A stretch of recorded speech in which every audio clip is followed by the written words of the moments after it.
Yes, yes, yes. Bless up, people. You're done now. It is I and I, Blind Visionary, aka The Conduit, back with another blind review.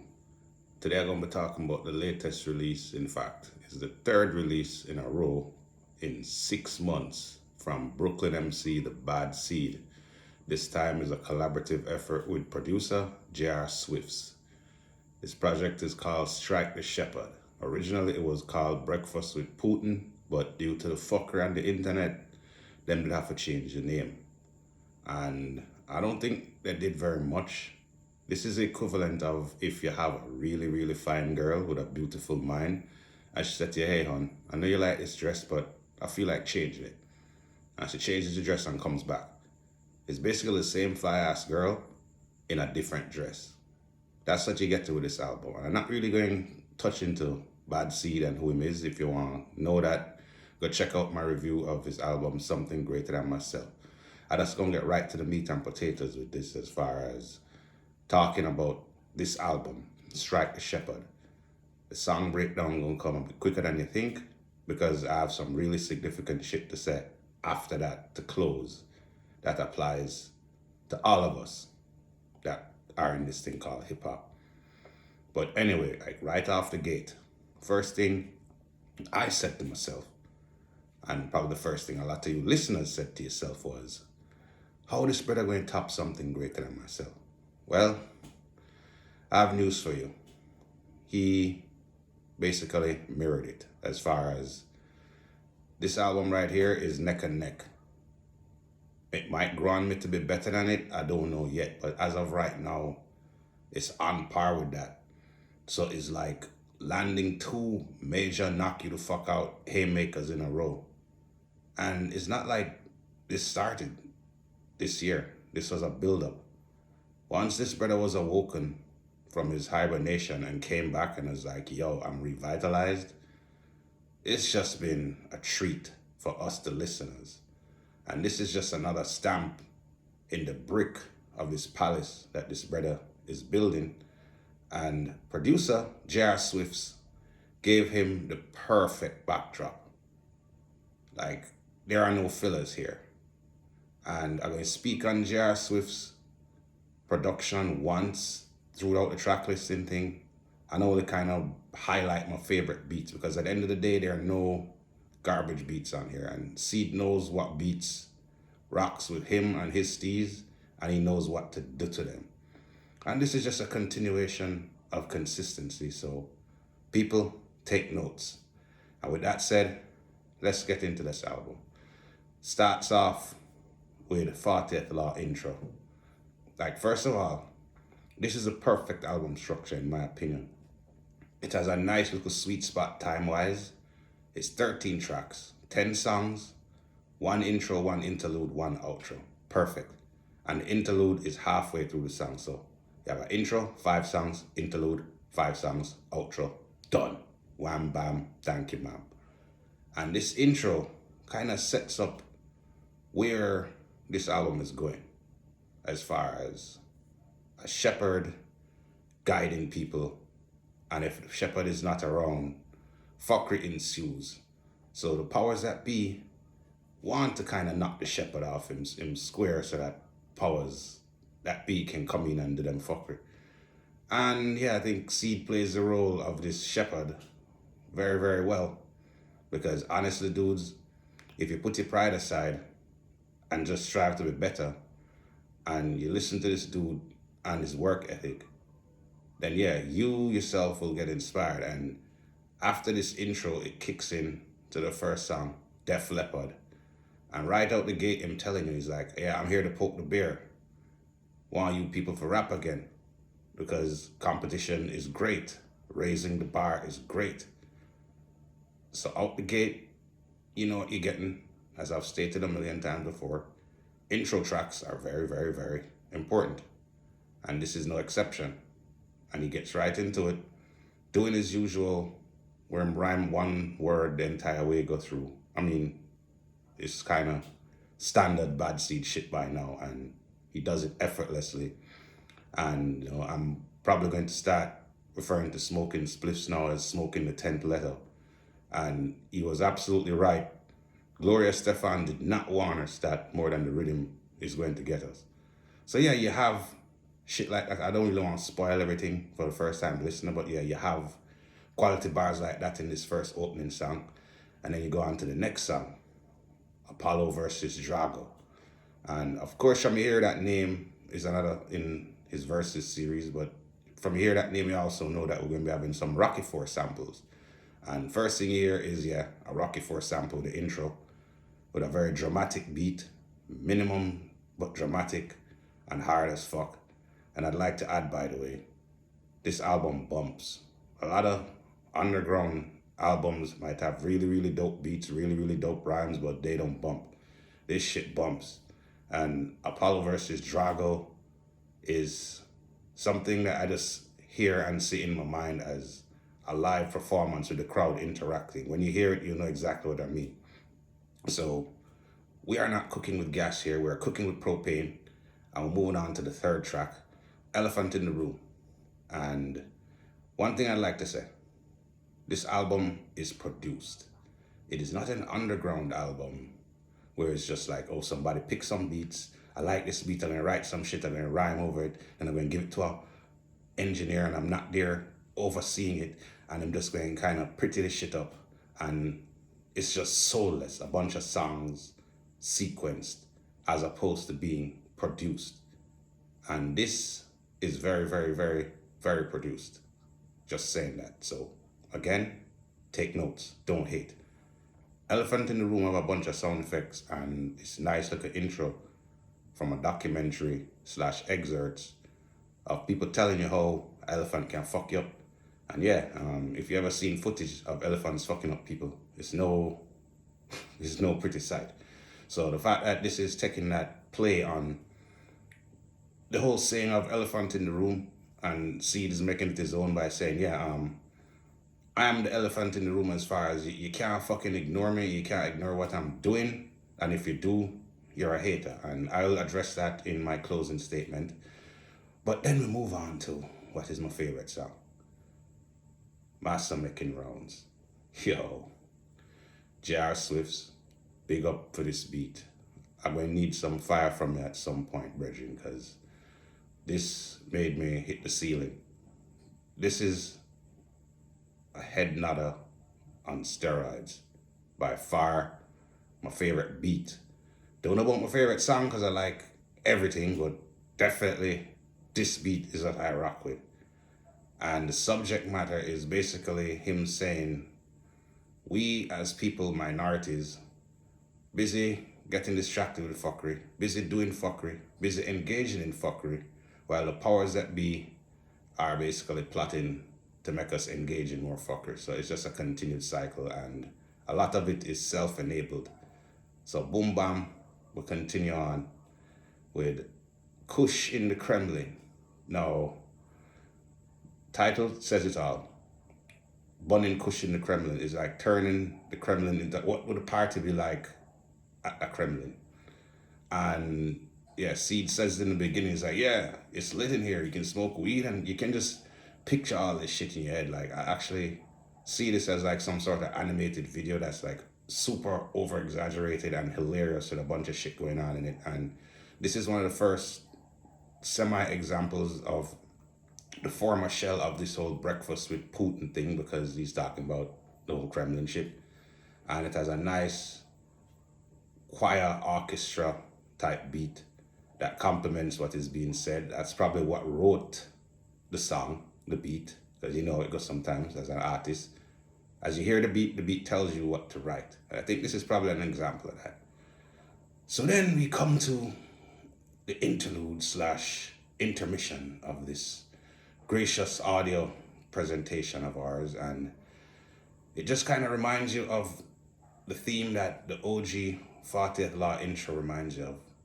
And it's not too long, doesn't overstay its welcome, and then we get right back to business now, which is Life is Good, featuring Wordsworth and Sky Zoo. Only 2 features on this album, and oh wow, do they deliver, especially Wordsworth. And Sky Zoo say a really, really dope I listened to a bunch of shit I can't remember off top because I literally just got updated version. But there's no MC really left behind, even though I would say like Wordsworth probably dropped a verse of the year here, talking about, the only blues you feel is symphony, the only blues I have is bags from Tiffany or something to that effect. And then him say some shit like, when you reach home, an umpire should yell safe. Yo, shit real right now. And I mean, even in Jamaica, I can relate to that. So, super big respect to Wordsworth. Brother does not get as much credit as he deserves. And Seed is being Seed on this. Him have a really dope, line about Cool and the Gang. That kind of like Z. Yes, Seed, you don't know. So, continuing on, after this, we have my favorite song. Like I said, Master Making Rounds is my favorite beat, but this is my favorite song, Super Lame. Super Lame reminds me of classic J-Zone. It even have like a Chief Chinchilla high-speed voice in it. I don't know if you know who that is. If you know who J-Zone is, you know who that is. But it's just like, okay, all these damn joking ass rappers out there think them ratted. It's like you have a big ratted stain on your shirt and you're walking past mirrors and everybody's seeing this shit. You're seeing this shit, but you're not acknowledging it. That's a play on how these rappers are these days. And I just want to double back 1 minute real quick. Big up to Tone Spliff's cuts on Elephant in the Room. I always have to acknowledge the DJ because hip hop is not hip hop without the DJ. So apologies for not bringing that up sooner. So yeah, DJ, Tone Spliff appears here twice. So I forgot to mention that. So anyway, I digress. Coming back around to Super Lame. This beat is my second favorite beat on the album. This shit knock harder than me trying to find a shirt if it's not labeled with Braille or something on it. Hard shit. And it does the whole whack rappers, I hate you guys concept that's been done a million times. Really, really dope and refreshing. So salute to that. But then now, we'll get to my second favorite song, Alive. Now, this is another song that I believe is appropriate for some sort of live performance type situation. The chorus alone, let alone what is being said, let alone this hard ass beat, it's just a whole package. And the chorus says it all. We ain't gonna make it out of here alive.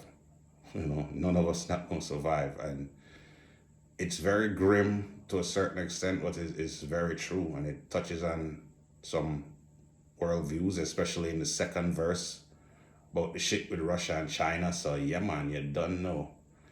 This shit is just, like I said, no filler. When you go to the bar and them say 2 for 1, they buy the drinks and them water down because them trying to run a scam. And a lot of people do that when them flood the game with music. But this is not the case. This is not watered down. This is not no stepped on dope. This is straight to your head. You don't know. So then, after this, we get into Double. Now, Double, I don't know what I'm talking about. It could be a generalization because Lord knows we have a lot of people running around like doing the fucker that them doing. And this kind of is very personal without being personal. Like, certain people when hear this and it go hurt them feelings because, well, the truth often does that. And yeah, don't live in the past as an artist. Don't live in your accomplishments as an artist. Keep raising the bar. Keep wanting to challenge yourself.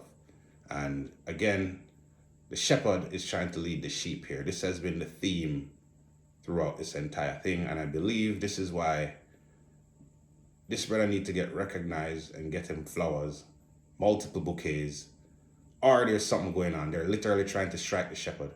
I'm trying to keep this brother from inspiring hip hop and putting the quality over quantity with quantity back in the game type shit. And this is just going and going and going as far as the shit talking extravaganza. And it's another way to say, okay, I can be super hard body as an artist and not be no ignorance and not murder a bunch of people. Very, very clear. So then we get to the closer, which is Breakfast with Putin, which is Seed basically begging this brother, yo, I know you're hot-headed. I know you despise the US, and I don't blame you, but that shit ain't got nothing to do with us niggas. And him even asking them, say, oh, one no, see or no. That shit didn't make me laugh. See, you're mad for that one still. But like, all in all, it's a dope song that kind of would be dope if somebody could say, oh, let me go reason with this brother. And it is a fitting closing. Second time that Tone Spliff appears doing the scratching up Biggie from I Got a Story to Tell, saying, bitch, you better talk to him. That was dope. Nice beat. This beat kind of remind me of Nuts. Speaking of Nuts, hope you're Nuts going to do another project. Just saying. And then you have the closing, outro. Icing on the glorious cake. Cherry on the remarkable Sunday. Orgasm after the glorious pum pum. This was what this album was. If you have been up on this dude shit, you will not be disappointed. If this is your entry level, you have a rated, nice piece of catalog to go dig in. I highly recommend this album. Knocked it out the park and hit the moon out of orbit. Dope, dope, dope fucking album. Buy this shit as soon as it dropped, July 27th. It has my extremely official stamp of approval. 4.5 out of 5 canes. And the only reason I say that is because I don't think him done yet. Him gonna drop some better shit. If I'm on this trajectory, that's my prediction. Anyway, closing statement time. Attention hip hop. Do not sleep on this brother. Don't even close your eyes, because him drop some more shit, you might miss something. Be inspired by this brother. Craft your albums to a level of quality that is just beyond sounding dope. Everybody can sound dope. Everybody can buy a bunch of beats for $50 each and go record on them computer and do a little tune core thing and know you're an artist. Like, it's not that hard to do that standard anymore. But to put together a complete body of work that shows you put your heart into it, that shows that you're being authentic, that's a hard thing to do. But I think that should be done by us artists in this thing called hip hop. Don't strike the shepherd. Let the shepherd guide you. And don't even say that you're a sheep. You yourself can become your own shepherd and maybe guide the shepherd that was guiding you. I mean, steel sharpens steel. So please give this brother the shine that he need. I mean, what, in the famous words of Tyrese, what do you want from me? Like, shit, dude, like, banger after banger after banger. Top tier bars, character, charisma, healthy personifying arrogance, the definition of hip hop. This brother should be up there with most of the top tier underground artists right now. So please, prove me wrong. And let me start hearing this dude on every playlist. Let me start hearing this dude on the tips of everybody's mouth, because him deserve him shine and putting him dues. He is putting out produced work, well thought out work, premeditated audio murders, right? So act accordingly, people. And I'm going to end by saying this. Apparently, there's a thing going around where there's like a petition or some type of shit to raise awareness that Seed wants to do a full-length album with DJ Premier. I 150% co-sign this. And DJ Premier, if you ever happen to see this, as a fan of yours from 1990, this would be a breath of fresh air to to the culture, and it would be another brick in your well built castle that has gone to the heavens, but you're still laying bricks to this day. That's why it's significant to the culture. And yeah, this dude, I think like both of you would bring some ridiculous shit out of each other. And as a fan, and I can speak for everybody when we say, make this happen, please. I beg of you. With that said, big up J.R. Swiftz, big up the Bad Seed, big up Sky Zoo, big up Wordsworth, big up hip hop. Go buy this bomber cloth as soon as it drop. I have spoken. What the fucking thing? Oh shit. Stop recording video.